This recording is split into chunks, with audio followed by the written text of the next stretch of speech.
يسعد كل أوقاتكم متابعين قناتي قناة وصفات نسرين الوادي. اليوم وصفتنا من التراث الفلسطيني.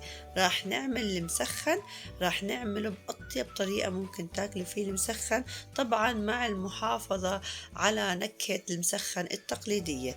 يلا نبلش بالمقادير والطريقة سوا. في البداية بس بتمنى انكم تشتركوا في القناة وتفعلوا الجرس ولايك للفيديو، ويلا نبلش.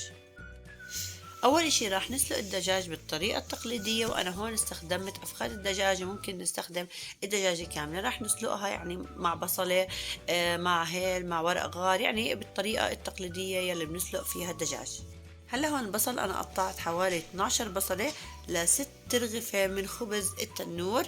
طبعا يعني اذا بدكم كمية البصل اقل ممكن انكم تحطوا بصل كمية اقل. راح احط عليه من زيت الزيتون وراح احطه على النار. طبعا راح بعد هيك تنزل عنا مية البصل، وهذا هو المطلوب لحتى نعطي النكهة الصح للمسخن. وراح نتركه على النار ونغطيه مع التقليب لحد ما يدبل البصل معنا بدون ما يتغير لونه. طبعا البصل هون معانا فرمناه فرم خشن، وفي ناس بيحبوا انهم يفرموه جوليان اللي هو جوانح.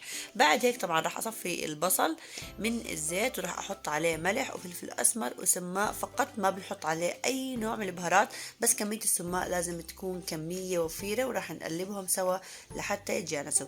هون انا استخدمت خبز التنور، طبعا ممكن تستخدموا خبز الطابون. راح ادهنه بالزيت يلي احنا عملنا فيه البصل. وبعد هيك راح احط عليه البصل، وراح ادخلهم الفرن تحت الشواية فقط لحتى شوي يتحمر معانا، ما بياخد وقت طويل. وبعد هيك راح اطلعهم وراح احطهم فوق بعض مع تغطايتهم. الحلو بهاي الطريقة انك ما بتحتاجي انك تحطي على الخبز من المرقة يلي سلقنا فيها الدجاج. انا ما بحب صراحة هاي الطريقة لانه بحس الخبز بتشتش.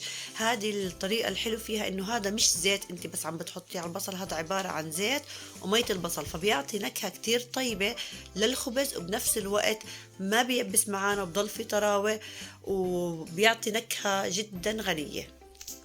بالنسبة لورق الزبدة يلي حطيته تحت هذا اختياري، أنا حطيته فقط عشان ما تتوسخ الصينية. والدجاج أنا دهنته من الزيت يلي عملنا في البصل، ورشة ملح وفلفل أسمر وسماق.